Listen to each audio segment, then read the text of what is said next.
Hello and welcome to Property Mastermind Podcast, episode 147, How to Accelerate Your Property Development Success Through Joint Ventures. Today, Bob and I look at what, why and how you can use joint ventures to speed up your property development journey, your wealth journey, or the reason, whatever the reason is that you're doing property development. So let's jump on into episode 147.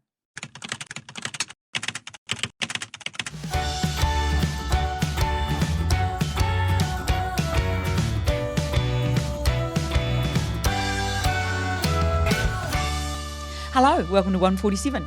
The episode 147, How to Accelerate Your Property Development Success Through Joint Ventures. Today, Bob and I will open this right up for you, and you're going to find it very inspiring, I would say, and you're going to think, I'm going to do that. Anyway, Bob, welcome. Thanks, Hilary. Great, as always, to be here.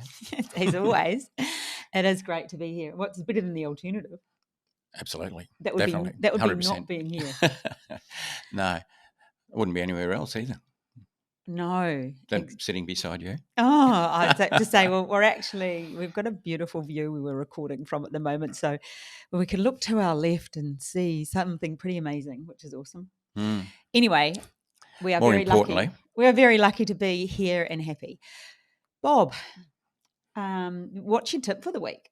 Oh, yes. I think based on yesterday's efforts, I think this is my personal tip. If Hilary's out power walking, and it starts raining. Where's this going? Oh, yeah. Okay. And you get a call from Hilary saying, can you come and pick me up? Be careful. This is me like talking to myself. Be careful. There could be a hidden agenda. And I think you know what eventuated from there. Explain. Please explain. Yeah, okay. Well, I left and I was out for a walk and I was enjoying myself and it was nice and fresh and I thought it was going to be sunny, but then it started spitting and I'm okay with walking in a little bit of rain. I always call it, God's teardrops really. It's nothing major, but then it turned into a massive storm and I'm... Deluge. It was a deluge and I'm stuck out. I was actually undercover. I sort of made it to some shops, but I was standing outside of BWS, and liquor store for those that don't understand. Yeah, I've watched Bob's grandkids go, that's Hilary's favourite shop. Anyway, I'm standing outside there, and then I had received a text from a girlfriend a little bit earlier saying, do you want to catch up for a wine later? And I thought, Bob's coming to get me. I'm outside of BWS. We're not far from her house. I can see a perfect triangle. Yeah. Yeah, see, so it was just a triangle to me. So, yeah, we just called in and ended up having a bit few of a Bermuda triangle. It was fun. But, yeah, I suppose there was a hidden agenda as you were coming over to get me. I thought, here's an idea. Well, 2 wines and some nice cheese later. Speak for yourself. I didn't have 2. I wrote the book 3 wines in. How many do you think I had? Well, yes, for okay. you. Anyway, we'll give away the book. Okay. This book, Great Property book. Millionaires Exposed. This one has a couple of lines on it. I think it's the one you use when you sign them. You lean on this one. Yeah, and that's ended up with a couple of lines on. Anyway. That's to remind me not to send that one out. You won't get this one. If you're lucky enough to get that one, it's the leaned on book. Oh, so. It's a special book. Anyway, that's going to Lorraine Speedy. Lorraine Speedy, well done. In the post to you today. Great. Bob, talking accelerate your property development success through joint ventures. And if we look at the last podcast, we talked about, your first few with joint ventures and how that helped accelerate your journey. And that's the reason for this podcast. You can start with nothing. But before we get into all of that, let's look at, I've written down a few notes as I do. What's the why people might want to use joint ventures? Because we're going to go why, what, problems, and how is what we're going through. Okay. So let's nicely structured for you. I structured it. It's in front of me with some very messy left-handed printing. Most of the time, I don't know what's going on. I sort of rock up to these. To be fair, I gave you a heads you up give me today. You do. You give me a like a title, but a lot of the structure you just do, and I sort of hoof it on the way. But yeah, that's probably a good thing. Well, so 40 years, I'm expecting you know what's going on. Yeah, probably. Hey, Hilary here. Quick break in this podcast to let you know about our joint ventures workshop we have coming up in July. During this 2-day workshop, you'll understand how joint ventures work, learn how to find a joint venture partner and communicate with them effectively, and how to structure your joint venture.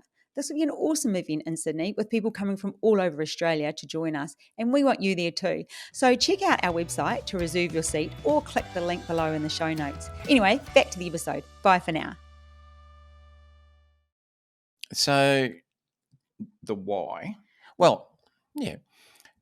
Let's look at people starting out in property development, because we have a lot to do with those. We have a bit to do with people that have been around, done a bit, but particularly people starting out. So it can be a way of accelerating your property development journey, but it is often a way of starting it. Yeah, good point. Because if you think about, well, how much money do I need to do a small property development? Now, that's a podcast on its own, I guess. That's a finance one. But often people don't have that amount of money at the moment, or not readily. They may have it in equity. It's tied up in their house. It could be tied up in investment property or whatever. But we're talking about cash. How much cash can you put on the table? Remembering that the bank will give you, 4 times or 3.5 or 4 times that in a loan, but still you have to put some on the table, some cash. And if you don't have it, then that would be an obvious way of starting off. So it can get you started.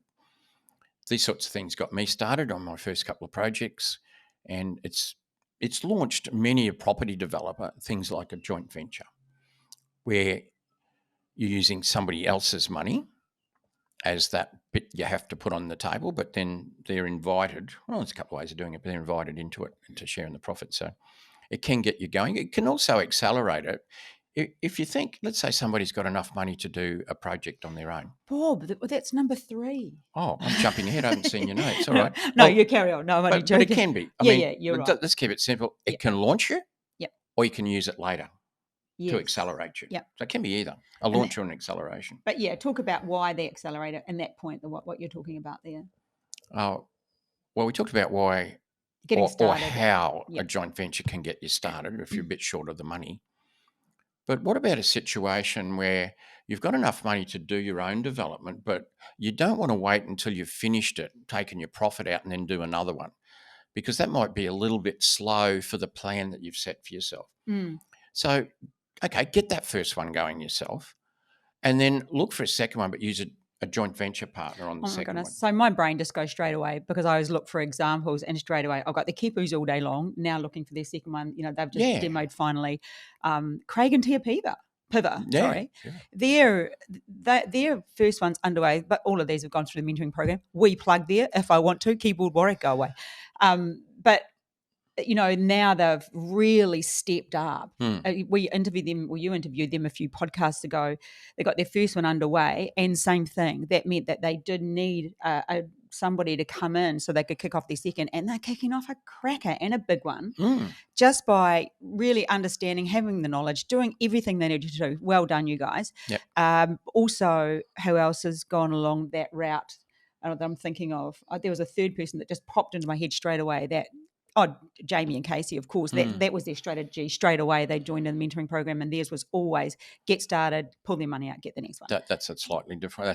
That's a different model, but from rolling into project and project. So using one amount of money to go into a project, set it up, then bring an investor in, extract that money, set up another one. So you're rotating the same amount of money, but you're getting multiple joint ventures rolling. That's a model. And we actually just did that ourselves. Yeah. With the commercial project. So we settled on it, and then we'd pull around. So it is a great opportunity for people.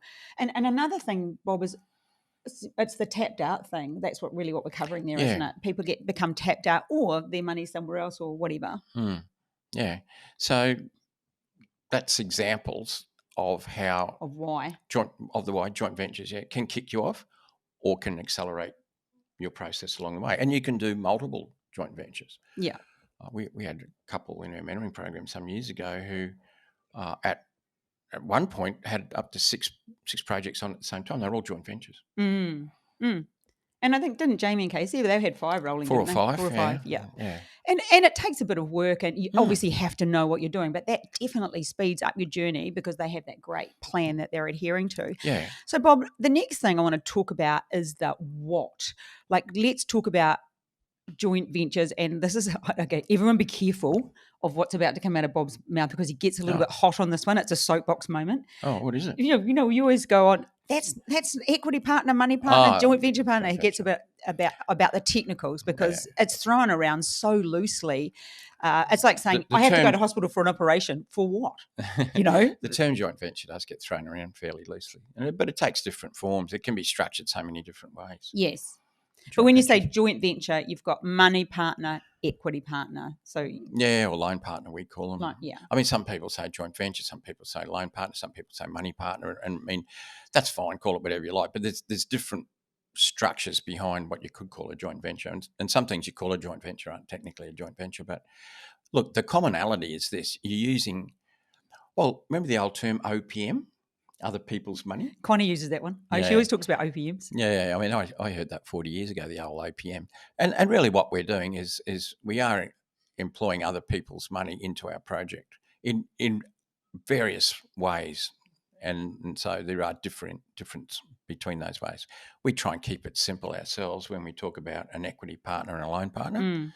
But either way, we're using investors' funds for the purpose of supplying the equity being the money we have to put in up front before the financier puts in a lot of the money. 70 or 80% will come from the financier, but that 20 or 30% has to come from us initially.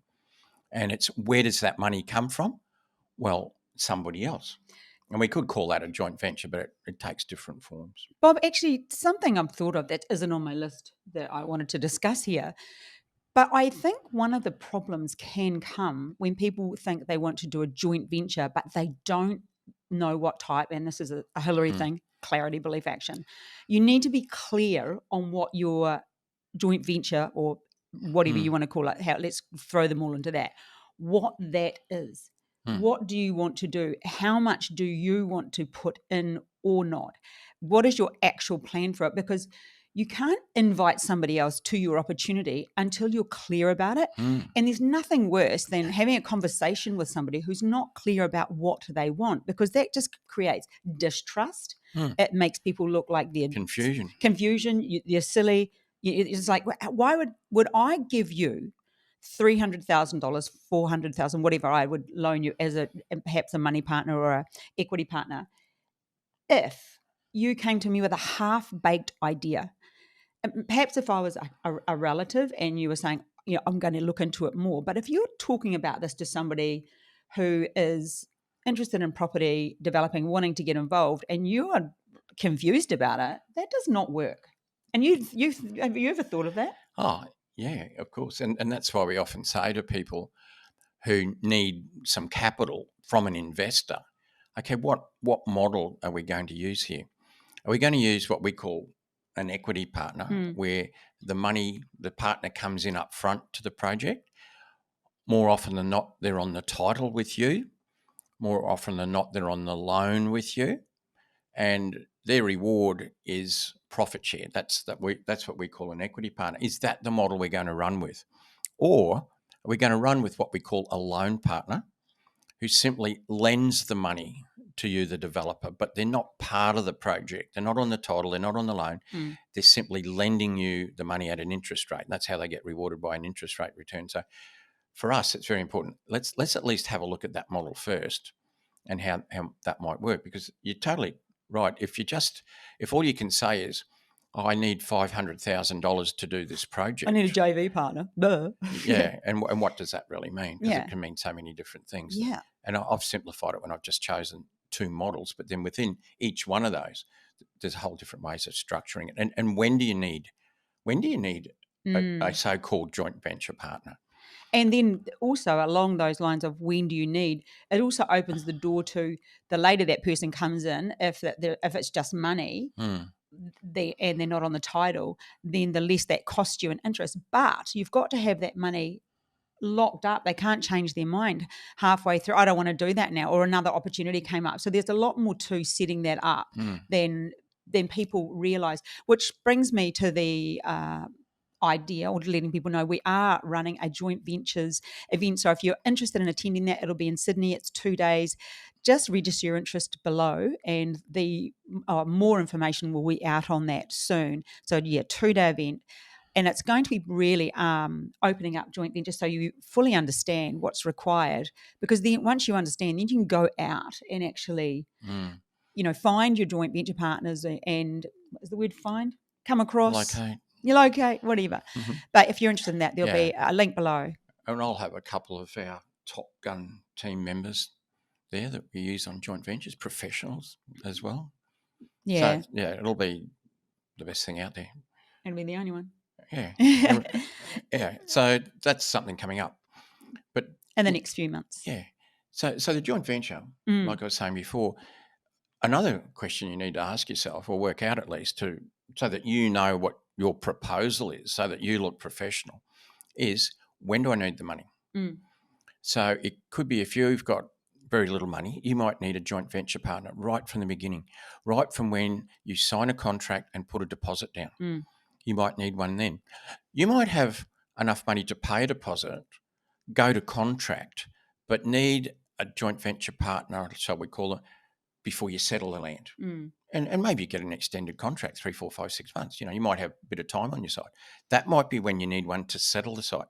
You might have enough money to pay your deposit, enter into a contract and settle the site, but then you need some more money to get your approvals. Or you might have enough money to get that and take you all the way through to construction, because that's a big point. Just talking about finance for one moment. When you reach the construction stage, that's when you need more money to complete the project, to build it. And that's when you get a construction loan, which will pay out the first loan that you took out to buy the site. Now, you might have enough money to get you to that point, but you need a top up. You need to put a bit of extra money in now to get that loan, that construction loan. And maybe that's when you need a joint venture partner of sorts. So you need to understand not just how much you're going to need, but when you're going to need it, because that'll have a lot to do with how you structure the deal. And given more time, like 2 days, I can go into a lot more detail about how that works, so that you can be very, very clear in your mind as to not just how much you need, not just what sort of structure, but when do I need it, because that will dictate the structure. Full disclosure, when I said today that I wanted to do this podcast, Bob goes, we can't do that in a 30-minute podcast, Hilary. I was like, Bob, you don't have to teach the whole thing. We need to let people understand a little bit more about them, because I do think it's so popular. And we have so many of our people doing joint ventures.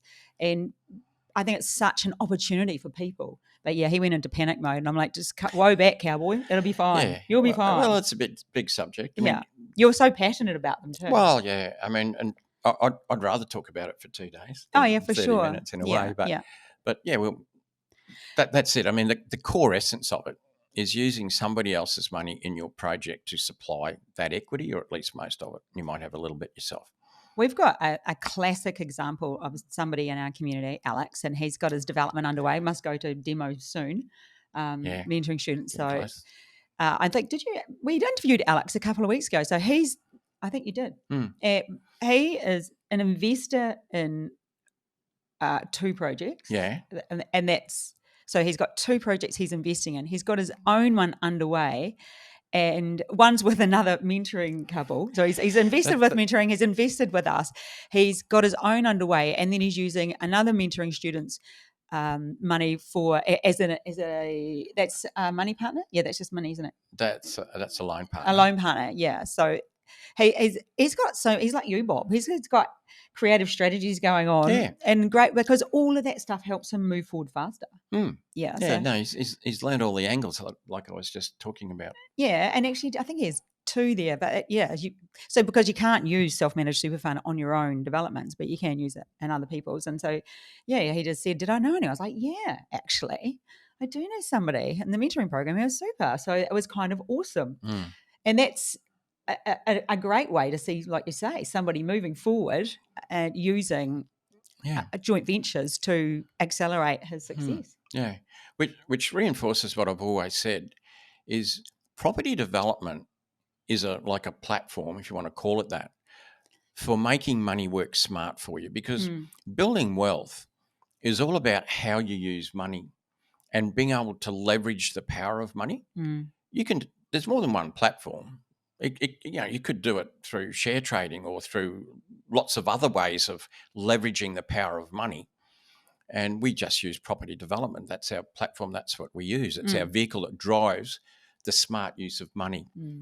And the smart use of money is being able to leverage. First of all, we've got a financier who will finance our project and put in 3 or 4 times as much as we do. And all they want is some interest for their money.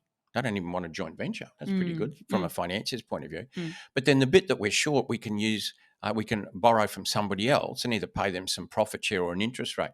So that's really leveraging fully the power of money in a platform that we call property development. It's just how we leverage it. And that's what makes money. And, you know, as you say, that always reminds me, I've got a girlfriend whose sole purpose in life was to pay off her mortgage, and she even does have some shares actually. But I always just think, oh my gosh, it's such a waste of equity, isn't it? Just sitting there. And yeah, it could be doing so much more. Yeah. That's people's risk profile, and that's fine. Yeah. And I, you know, not everybody should be a property developer. No, I wouldn't even. Could everybody learn to be one? Yeah. Of average intelligence? Yes, you can. Only you've got to be passionate about it as well, Bob. It's like deciding to learn, you know, how to be a horoscope reader. If you don't, if you're not passionate about it, you don't get into it. No. You've got to, like me, I'm passionate about personality profiling and people and behavior. And, you know, you're passionate about, I reckon, creative strategies. I actually think your property development and creative strategies is your jam. Finance. I've probably done about $400 million worth of projects using creative type strategies. Could be capital raisings, joint ventures, you know, money partners, the whole vendor finance, a whole range of ways of doing it. That's just with little yourself. or no money. Oh, I've done some projects with companies I've worked for. No, but I mean, not including what you've done with mentoring students. No, none of that. No, I'm just talking personally. Yeah. So I've worked out, having done that much, I've worked out the angles and to do it. How to do it all from a splitter to a high rise, you know. So Bob, so we've got the why. You're new to it. You're tapped out. It's your strategy. We actually, or the other one is you have expertise, and why not? And that's in the why. That was covering how we do it. What about the what? The joint venture, money partner, equity partner. Then, and now we're going to talk about the problems that arise from joint ventures. And there's one where I haven't put down there actually, but I'll hit that last, or maybe we'll hit it first. Yeah. I'm thinking you're driving this thing. I'm thinking the problems can be when you give your partner some form of control. Yeah. Look, this is very, very important. And I've heard people who haven't had a great experience out of a joint venture complain about this, and even some experienced people that I've heard that have not had a good experience. And the mistake they've made is giving equal, I'll call it voting power, equal voting power to the joint venture partner. I'll call the joint venture partner. This is generally when you've got an equity partner, right? So they're part of the project. They're on part of the structure. They're on the loan. They're getting a profit share. I'm not talking about the loan partner where somebody simply from the outside lends you money. That's just done via a loan document, some form of security. So people that are in there. And what I mean by that is, this is the way I do it, and I've always done it. I did deviate once, and it was a problem. I never deviated again. That's why I brought it up, because I was like, I remember you telling me that story. Yeah. So the way I model it is, let's keep it simple. Let's say we've got an equity partner. You're the developer, and you've got another person coming in who's going to put in the equity, and they're your equity partner. Okay. Sharing the profits. Good, easy one. Somebody has to be the developer / project manager, and somebody has to be simply the equity partner. And what I mean by that is, you can't have two people making equal decisions. It's a recipe for disaster, particularly if you've got somebody who has knowledge around property development and somebody is coming in from the outside to put the money in and has none. So my attitude to a money partner is, unless you've done 1.3 billion in projects or more and you know more than I do, better off if I set the rules. Now, if you're starting off, even your first project, you are the developer, you've pulled it together, you're the project manager of the development, and that's the way it has to be. So you have to have a project management built in. Project management agreement. Agreement, yeah. Either as a separate agreement or part of the unit holders or the shareholders agreement, whatever it is. It needs to spell out who makes the final decisions. And so all you really have to do is then work out the level of reporting. Now, and that will depend on the joint venture partner and how much the level of reporting is. Like, let's say you're doing a joint venture with your dentist. Well, the dentist probably just wants to make more money. They just see that as an investment of being able to leverage their money and make more money. They're not interested in becoming a developer. They don't want to like track everything and learn how to do the development. But they do want to be reported to, other than just at the end. And so you might simply come up with a simple monthly reporting. That might take 20 minutes. It could be a few photos and a bit of words. It could be you might set up a YouTube channel for the project and just shoot some footage later. Whatever it is, it is. But you could have a joint venture partner who's out of the development community, and you've just given some examples of that, who doesn't want to just make some money out of it, but would like to learn more out of the process. And we do that with a lot of our developments where we bring investors in. They get to learn stuff as well. Now, that sort of person might want to know a bit more, but it has to be on a reporting basis. So you just have to come to an agreement between you two as to how much and what level of reporting goes on. That's it. But the decisions must remain with that one person. I did deviate from that once, and I know that's what you're talking about. It was a 5-story building, invited, 4 or 5 investors into it. And I because I sort of knew them all, I wanted to, A little bit relaxed about be it. a good learning experience. I gave them a little bit too much Power. say in the matter. And what happened is we spent 3 or 4 weeks arguing, and not me, I'd already sort of worked out the tiles that went into this building. A couple of the investors got on their horse, on their soapbox, and they were arguing with each other for 3 weeks about the tiles. If I worked out what that 3 weeks worth of interest and holding costs are, because remember Could have tiled the whole building. the building's like more than half built at this point, so there's quite a lot of, on a 5-story building, a lot of interest pumped out. It would have cost, I got no idea, it could have cost 20 or 30 grand while somebody scratches their head and argues about what sort of tile.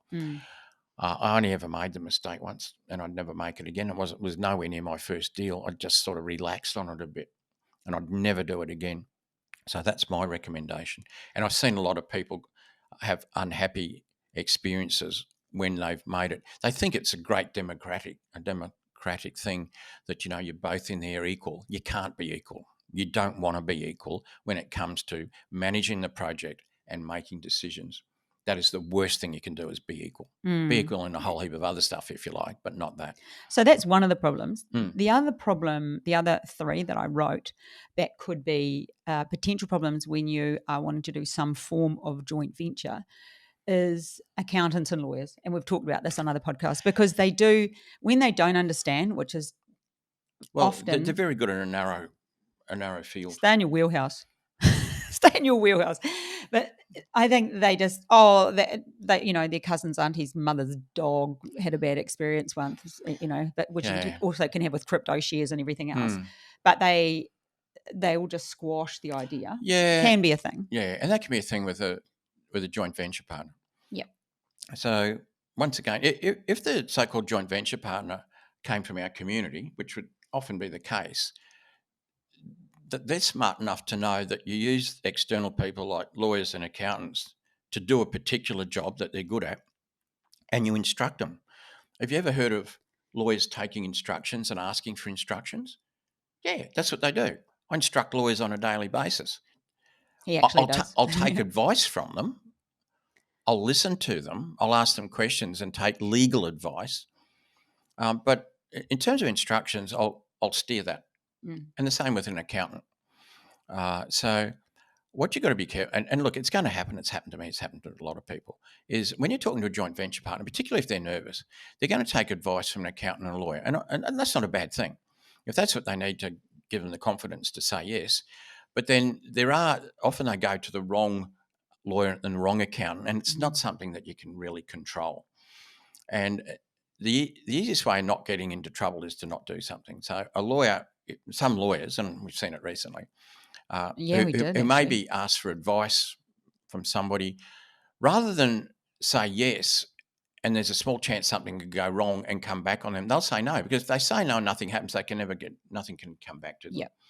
So once again, it needs to be the right sort of lawyer. And I have steered people to independent lawyers. Like a couple of investors say, I'd like to get a legal opinion. And I say, well, that's fine. I recommend that. Who are you getting it from? And it was a lawyer who handled their divorce case or a lawyer who does it. I said, no, you need a really experienced property lawyer. A lawyer who's done lots of joint ventures, worked on, as a lawyer on lots of developments. That's who you need to get advice from. You don't go to the butcher to buy bread. So, and in some cases, I've even given them independently lawyers. I say, look, here's a couple, have a chat to them. They're not the lawyer for the project, but they're very knowledgeable in that area. Yeah.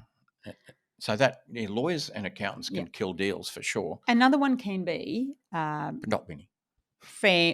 Relatives. I spoke to somebody a couple of weeks ago, and she said to me, "Oh my goodness, I just kick myself because I listened to my father twice." And I would say the same thing with my parents. They were farmers, and they were very successful. They did do well in farming, but when it came to property, they were ridiculously hopeless. I remember, like, they built a spec house, and I think they sold it for less than they built it for. They just didn't really understand that side of things. So this person had said to me that she'd taken advice from her father, who didn't know about property. He'd stopped her purchasing 2 properties. Well, she took his advice, and she said had she gone ahead, she would have been up. It was well over $1 million now, and so, or something like that. That's a big amount of money. Yeah, it was a lot, and that's her life would have been so much different now. Yeah, had she not taken the 2 decisions from her father. It wasn't credentialed to make those decisions. And hadn't been involved in property, just like similar those lawyers. And I think sometimes you have to trust, and this is the whole podcast on the Bounce Back Better podcast, which I'm going to put a link below. Actually, you need to jump in there and listen to that. Way back in about episode 26 or 27, I talk about intuition, and we have to follow our gut instinct. If you're listening to this now and you're having little BFOs, blinding flashes of the obvious, thinking, oh my goodness, that's right, and you get a feeling that this is right for you, then this is right for you. And she knew that was right for her, but listened to somebody else, a naysayer, a family member. And often it can be a spouse who's a little bit more risk adverse. But if you know absolutely that you can make the most of this, then you should. Bob's laughing away because he knows it makes me so passionate. That you should do what you think is right. Sometimes we know, not even sometimes, often we know the answer is right, but we take the advice of somebody else who doesn't understand. And they might have our best interests at heart, but they've got no idea. And they'll say no, because it's the same old story. If you don't do something, you can't fail. Exactly. And they don't want to be responsible for somebody else failing by saying they should do it. Even if they think they should, they'll just take the safest way out. Yeah, and that's a shame, because, I know that you mentioned that case to me, and that person's life would have been so much better today had they gone not. There's some things you might listen to your parents about, like if you wanted to have started a dairy farm, you probably would have gotten some great advice. Oh, exactly. Yeah. And to be fair, my father was always big on you have to owe the bank money to make money. Yep. So, and I've always taken that advice from him. That was good advice. And I always leverage I have. That's how he built dairy farms. Yeah, exactly. And then bought another dairy farm. Exactly. And another dairy farm. And that's exactly what he did. And so I suppose I've done that with property. And even now, if I've got money in the bank, I'll invest it in stuff, So anyway. 4.5% doesn't excite you too much. No, 4.5% is exhausting.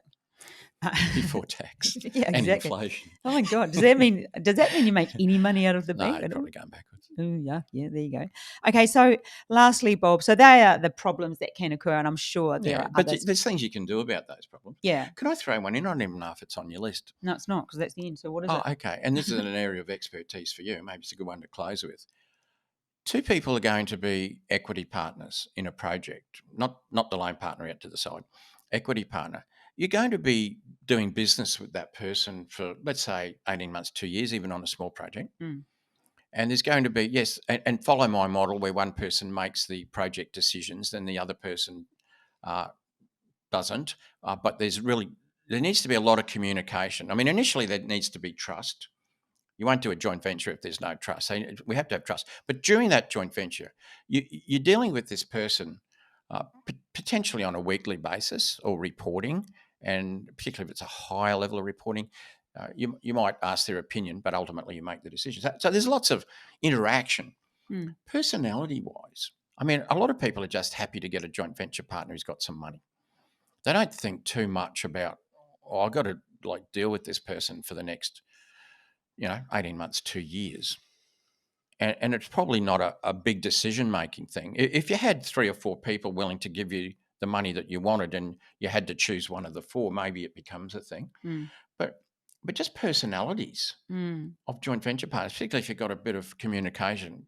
Because I have seen a little bit of angst over the years in some joint ventures where, just from a personality point of view, somebody's sort of fighting for a bit of control, or they're just used to having their way in life, and now they're a little bit not having that way because the developer has to drive it. There's just things in there. I was going to say, should we take into account personalities? But I guess you only would if you had a choice of investors. I think, Bob, this comes down to the. I'm swinging my brain as like I've looking. thrown this at you, the way you throw things at me sometimes. That's a great question, and I'm looking at examples that have affected me, and I'm looking at examples of other people I know that have been affected, and then I'm looking at their personality style and seeing at why and how they reacted like they did or how they've been about it. So I think number one, paperwork, I's and T's are a must. This has to be clear around. And we get to paperwork next. Well documented. Yeah, okay. Well, but that's a part of that. It has to be well documented so everyone knows where everyone stands. There's also a but. I know I went to a joint venture a while ago and it was impacted by COVID. So it went longer. And that does happen sometimes. But, and did it impact me in some ways? Yes, it did. But if I had been a partner who had said, no, I want my money back because I could have, I know that would have impacted that other person's life, actual life. We have to remember that. And I've talked to a few people on the phone in the past that have said, oh, they've still got my money. The thing, what the person did who had my money was they communicated with me on a regular basis. So number one, the paperwork is done. And number two, if you communicate what is going on, then I was fully okay with it. Was it perfect? No. Did I know that they'd done everything they could and it was out of their control? Yes. So I just wrote it out with them. And I think that so it goes back to communication style. And making sure you do communicate. But had I been a high C, which is what I call the conductor, meaning I want the detail, everything has to be right, that might have challenged me a little bit more. So because I'm not that personality style, I may have been, no, this is what you said, this is how it should be, I want this and I'm going to make it happen. I'm not that sort of person. No. Because I'm a bit more, I do like control, but I didn't want that. But I also like people, I like good outcomes, I like people who are hardworking go-getters. You like people like you, and that's me. I'm a hardworking go-getter. I'm no hand on heart, I don't care. But the person I loaned the money to was the same, and I knew that they were doing everything they could, and I like them. So I think it matters that the paperwork is number one, but you have to go into it knowing that sometimes everything's not going to be perfect, and will you be okay with that? And it was everyone gets a great outcome if we just wrote it out. And that's like the way we talk about Property Mastermind as a business. We have grey areas. People say, well, what's the mentoring about? Well, it's this, but it's also this. There's a bit of a grey area there because we don't go, oh, it's finished today, you can't contact us anymore. Like, we don't do that. We run everything as a grey area because that's probably the way I like to roll, because that's life. There is no yes, no for everything. There's going to be some grey areas and things might change, and that's okay. I don't know. Did I answer that well enough? Yeah, I think so. Yeah. Yeah. And that was a good example, the one you used. Yeah, I would hate to have been responsible to throw someone under the bus, but they were communicating with me on a regular basis and I knew exactly what was going on. And because I knew I could sort out what was happening on for me, and it worked out okay. Anyway, Bob, the last one is how. How do we do the joint venture? Like, which comes first, the chicken or the egg? Do we find the project? Do we get the joint venture partner? How does that work? I've tried them both. What's your favourite? I definitely say have investors, and I didn't say an investor. I said, ideally have some investors lined up. I'll tell you why. I used to go and find deals and then run around and look for investors. This is like quite a few years ago now. Run around Looking for investors. And what I found is I was losing some good deals because I couldn't control a deal long enough to find the investors and get them into the deal. And sometimes I did, if I was lucky, if I could get an extended contract, if I got a bit of time. It's all about time. Yeah. But then some good deals, you don't have much time. You might have 14, 21 days. You don't have a lot of time. And unless you have investors lined up, you'll miss out on good deals. So I decided to go the other way, and I thought, well, no, I need a number of investors lined up so that when I find a deal, I can go straight to the investors. And if investor one's not ready or changed their mind or lost their job or whatever, then I can go straight to investor two or investor three. And that's the way I modelled everything, and that's the way and that's what we do now. That's the model we use now. So I did mention time, and time's important. If you find a good deal and you don't have any investors, you need some time, because it's not just finding them, it's then getting them on side with the project, to want to do the project, to get the documentation done, to get it signed, and to get the whole thing set up. Bob, often those in time. people as well, they need to tidy up. They need to tidy themselves up. How many times have we got an investor come to us and they go, "Oh, I'm just setting up my self-managed fund," or "I've just got to get my taxes done," or I just need to go and talk to my accountant because I've got to work out how much I can extract from this particular thing here." So there's often, they are keen, but until you've... And these are questions you've got to ask an investor when you talk to them. Yeah. Do you have, I say, how much cash could you put on the table this afternoon if we needed it? I don't say it like that. but that's okay. Well, We do it differently. I'm not literally saying that, but that's what I want to know. Yeah. That's what I wouldn't necessarily use those words, but that's what I want to know. Some people say, "Oh yeah, I've got 600,000 equity in my home." Awesome. Well, that's great, but do you have a line of credit where we can tap that equity? So no. Well, are your taxes up to date if we go to get a line of credit or some other form of loan? And they say, "Oh, no. well, I'm a bit behind," but so that's there goes 8 important. weeks. Are they investor ready? I mean, that's a term we use. Investor ready means they've got the money. Yeah. It's in the bank. It's a line of credit. It's in their super fund in the bank or whatever. Or they But can if they're tap it. not, Bob, it's an opportunity to say, "Hey, well, why don't you go and get investor ready, and then we can..." into the next deal. Yeah. And we do that all the time. Yeah. With people, but we want people that are investor ready. So yeah, chicken or egg, I've found it's better to do that. But you can't rely on having one investor today. Someone says, "Yes, look, I've got 600,000 in the bank, a line of credit, and I'm keen to do a project with you," and you run away, and 6 weeks later you come back with the project. I mean, are they still going to be there? Have they changed their mind? Have they lost their job? Are they ill? Did they go and buy a lovely boat? Did their father tell them not to? Yeah, all of that could happen. So you need a few lined up, because you can't just rely on one. And another thing that we often do with mentoring students, especially, and even with ourselves, we've done this one as well, is set up the structure already. So you're ready to purchase. So you've already got a relationship with someone. They know exactly what the deal's likely to be, because they know you're looking at duplexes in this area. They are going to be purchased for around that. They're going to sell for around that. So we've created the right paperwork for them. They've got an information memorandum. Then we set up the structure. It's all good to go. So the purchasing entity is good to go. Yeah, and that's, you mentioned Sione and Adelaide before when you're giving an example. Go the Kipus. Go the Kipus. That's exactly what they did. So they knew they had a patch they were looking there for. They knew the product that they wanted to develop. They were looking for sites. And then so it's a matter of, okay, will I find one and then approach investors? But no, so they approached investors, and investors said, "Yeah, look, I'm keen to do that sort of project in that area. You just need to find one." And so then they took the next step, which some people don't do, but which is a really good step. If you've got a committed investor, set up the structure now. And so that structure was set up so that they were there, the investors there.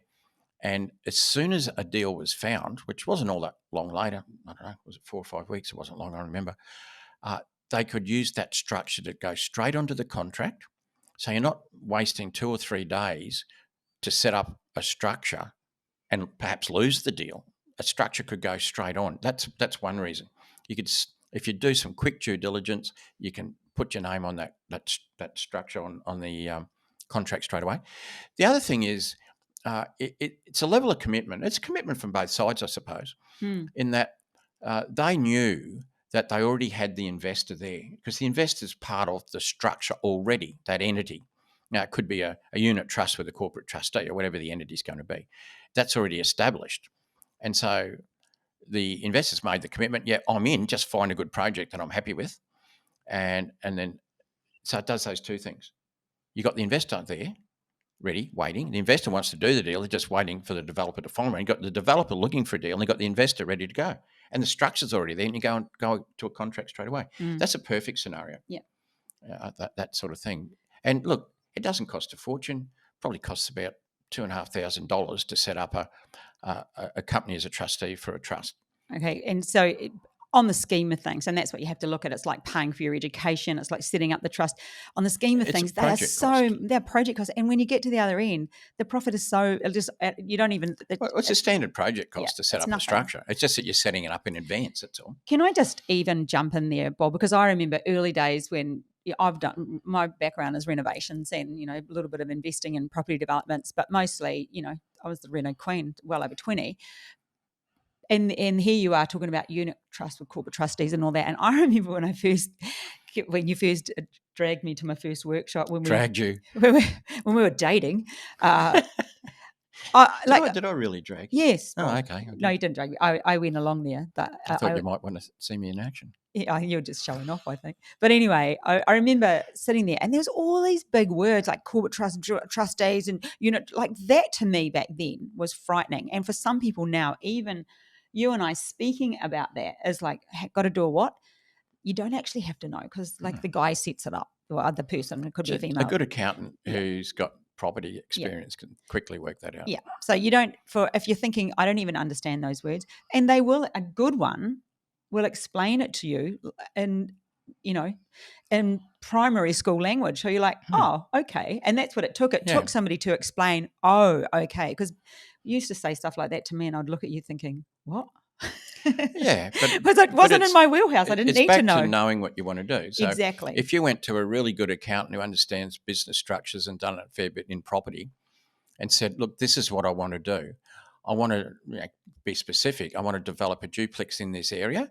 I'm not putting money in, but I've got an investor who's going to put in the equity, and then we're going to borrow the rest from a financier, and then we're going to develop the project, and we're going to sell the 2 duplex units. That's all you have to know. Yep. And you better know that, or you won't know what you're looking for. Yeah. But if you know that much, you go to the right person. They can sort all that out, like you say. Yeah. I just sometimes think words get thrown around that freak people out. Don't let it freak you out. You can learn it pretty quickly. Anyway, Bob, I think we've finished off and then the other one on the how was paperwork, which we already covered earlier. That it's essential to have the right paperwork. Really good agreements drawn up by somebody who really knows what they're doing, which is typically a property lawyer who's been involved in lots of joint ventures. Get the right documentation done. Very important. And it's important you read that, Bob, too, because I know you read it. At least understand it. And you read mine to make sure everything's good. But you don't just go, oh, you're a lawyer, so it's fine, because sometimes they make mistakes, don't they? So just double checking that everything's been done correctly. I read a 117-page document the other week. I know. He goes, pull things out. And he goes, I've got to read this. I was like, oh, you're lucky. But just the right documentation. I mean, we go in with the best of intentions, and we expect everything to go really well. And mostly it will, but it's a bit like marriages, I guess. They don't all work 100%. A document's particularly good if things go off the rails a little bit, because it tells you exactly what has to happen if things go this way, that way, or any other way. So that's why it's important.